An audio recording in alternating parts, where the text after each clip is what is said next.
एक scenario imagine करो। आप 2012 का आईपीएल ऑक्शन देख रहे हो। आपको पता चलता है कि आपकी फेवरेट टीम सीएसके ने आपके कैप्टन महेंद्र सिंह धोनी को एमआई के हर्षल गिब्स के लिए एक्सचेंज कर दिया है। कैसा लगेगा?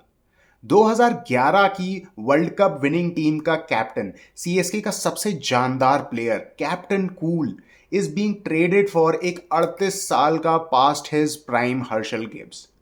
पूरे देश में तूफान आ जाता। लोग सर पकड़ लेते कि इतना गंदा ट्रेड ऑफ क्यों? आखिर सीएसके इतना गंदा डिसीजन कैसे ले सकती है? क्या उनको अपने फैंस की, अपनी फ्रेंचाइजी की, अपने ब्रांड की थोड़ी सी भी चिंता नहीं है? क्या हर्षल गिब्स इतना अच्छा प्लेयर है कि सीएसके एक नेशनल आइकॉन को ट्रेड करने के लिए तैयार हो गई?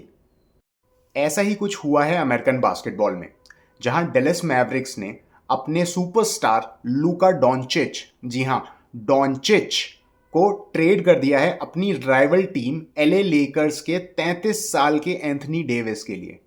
अब सबके दिमाग में एक ही सवाल है कि डेलस मैवरिक्स ने ऐसा किया क्यों? लोग दुनिया भर के गणित बैठा रहे हैं, बट सारी कॉन्स्पिरेसी थ्योरीज एक ही चीज पर इशारा कर रही हैं, फ्रेंचाइजी रीलोकेशन। क्या है ये फ्रेंचाइजी रीलोकेशन का बवाल? इसकी बात क्यों उठी? और क्या ऐसा कुछ हमारे आईपीएल में भी हो सकता है? फ्रेंचाइजी रिलोकेशन से पहले थोड़ा कॉन्टेक्स्ट के लिए अमेरिकन बास्केटबॉल की बात कर लेते हैं। जैसे इंडिया में क्रिकेट का मेन टूर्नामेंट आईपीएल है, वैसे ही अमेरिका में बास्केटबॉल के लिए एनबीए है। डिफरेंस इतना है कि जहां आईपीएल में 10 फ्रेंचाइजी हैं, वहीं एनबीए में टोटल 30 फ्रेंचाइजी हैं। और 2025 में एनबीए ने 2 टीम्स और ऐड करने का अनाउंसमेंट किया है, एक सिएटल में और एक लास वेगस में। अब आते हैं फ्रेंचाइजी रिलोकेशन पर। बेसिकली एनबीए में अगर किसी टीम के ओनर को ये लगता है कि उसकी टीम किसी और सिटी को रिप्रेजेंट करके ज़्यादा पैसे कमाएगी, टिकट्स में, टीवी राइट्स में, तो ओनर को अलाउड है कि वो पूरी की पूरी फ्रेंचाइजी को किसी दूसरी सिटी में शिफ्ट कर दे। ये आसान काम नहीं है, पर ये काफ़ी प्रॉफिटेबल हो सकता है और एक डूबती हुई फ्रेंचाइजी को रीबॉर्न करा सकता है। भाई, एक नई फ्रेंचाइजी खड़ी करना एक लंबा और रिस्की प्रोसेस है। एनबीए में ये काम करने के लिए आपके पास करीब 17,000 करोड़ रुपीस होने चाहिए, और अगर बिडिंग वॉर शुरू हो गई तो 26,000 करोड़ तक भी जा सकता है। अभी रिसेंटली एनबीए की famous team Boston sales tax 52,000 crore rupees में बिकी है। पर बड़े बिजनेसमैन इतना भारी इन्वेस्टमेंट करने को तैयार हैं क्योंकि यहाँ गारंटीड और फास्ट रिटर्न्स मिलते हैं। बट यस, इनिशियल इन्वेस्टमेंट बहुत मैसिव होता है। इसके कॉन्ट्रास्ट में रिलोकेशन रिलेटिवली इजी ऑप्शन होता है। टीम ऑलरेडी सेट होती है, सिर्फ नए सिटी और नए मार्केट में शिफ्ट होना पड़ता है। और ये एक मैसिवली प्रॉफिटेबल मूव होगा, specially in case of Las Vegas, क्योंकि लास वेगास अमेरिका का गैम्बलिंग कैपिटल है, जिसकी वजह से उसकी इकोनॉमी काफ़ी स्ट्रांग है। वहाँ की टीम्स को टीवी राइट्स में ज़्यादा पैसे मिलेंगे, टिकट प्राइस भी ज़्यादा होगा, और सबसे बड़ी बात, क्योंकि लास वेगास में गैम्बलिंग लीगल है, ऑन स्पॉट गैम्बलिंग से जो पैसा आएगा वो अनइमेजिनेबल होगा। तो ये पॉसिबल है कि डेलस मैवरिक्स के ओनर्स अपनी टीम को लास वेगास शिफ्ट करना चाहेंगे। ये एक विन विन सिचुएशन होगी।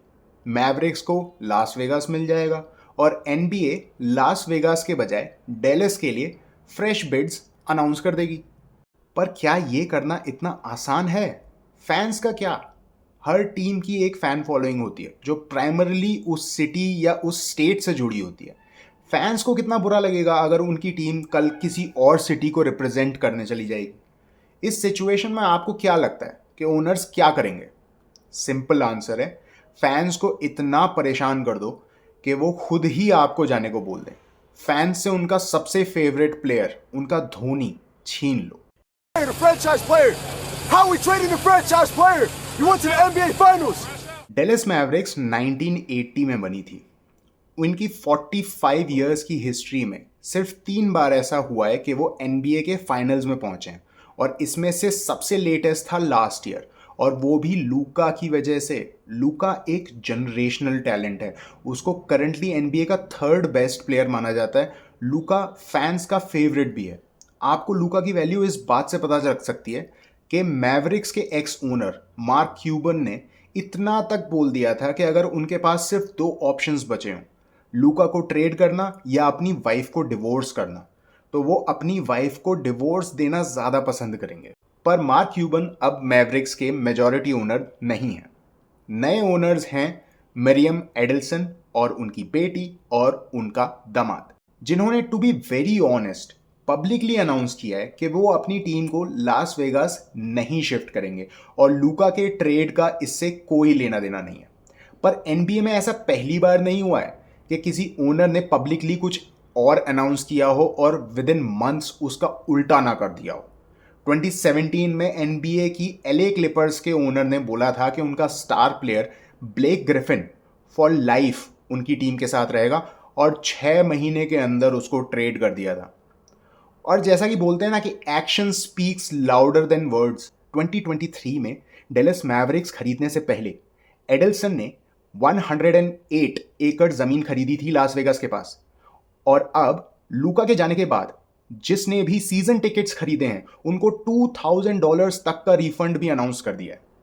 और हाँ, एक छोटी सी बात और, एडल्सन फैमिली का असली बिजनेस कसिनोज का ही है और उनकी शुरुआत लास वेगास से ही हुई थी।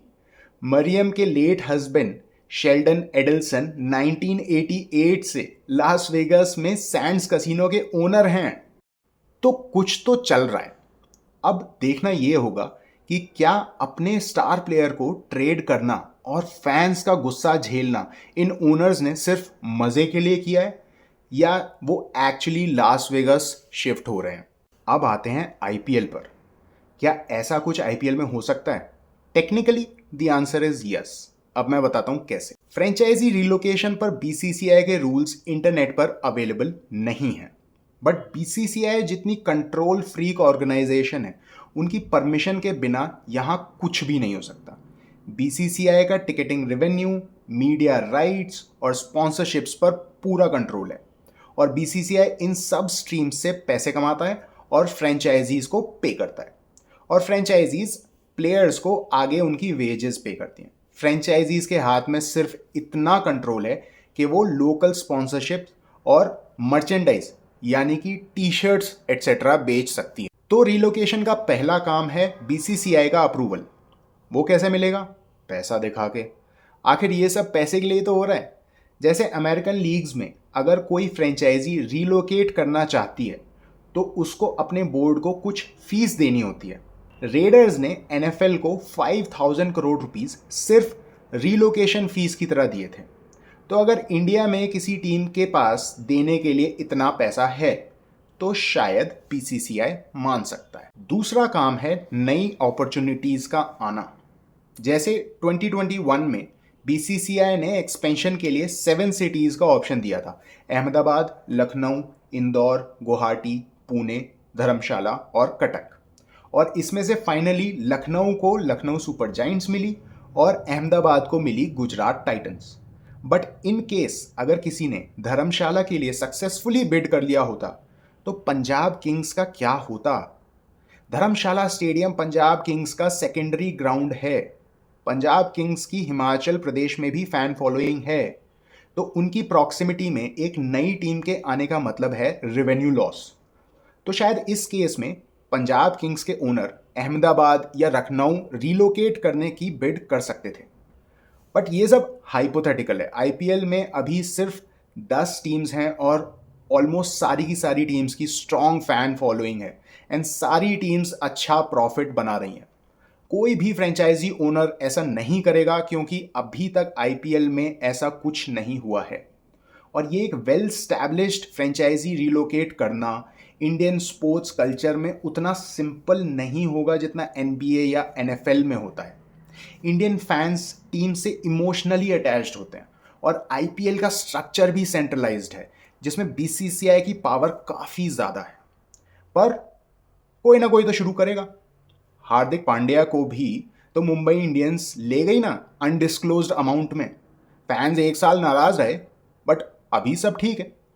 तो भाई, फ्रेंचाइजी रिलोकेशन एक रियलिटी है, चाहे एनबीए हो या आईपीएल। अगर पैसा, मार्केट और बिजनेस लॉजिक सपोर्ट करे तो कोई भी टीम कहीं भी जा सकती है। डेलस मैवरिक्स का केस सिर्फ एक एग्जाम्पल है कि कैसे एक बड़ा डिसीजन फैंस के इमोशंस पर भारी पड़ सकता है। आईपीएल भी एक बिजनेस है और अगर किसी दिन बीसीसीआई को लगे कि एक नए मार्केट से ज़्यादा पैसा बन सकता है तो फ्रेंचाइजी शिफ्ट होना कोई असंभव काम नहीं है। तो फ्यूचर में जब आईपीएल में भी एनबीए की तरह 30 टीम्स होंगी, आईपीएल भी 3 महीने ना चल के 8 या 9 महीने चलेगा, तब शायद ये सिनेरियो कुछ और ही होगा। तो आप लोग क्या सोचते हैं इसके बारे में? क्या आईपीएल में भी फ्यूचर में फ्रेंचाइजी रिलोकेशन देखने को मिल सकता है या बीसीसीआई कभी ये होने नहीं देगा? कमेंट करके ज़रूर बताओ। See you in the next video. तब तक के लिए दिमाग लड़ाओ, बवाल मचाओ। Thank you very much.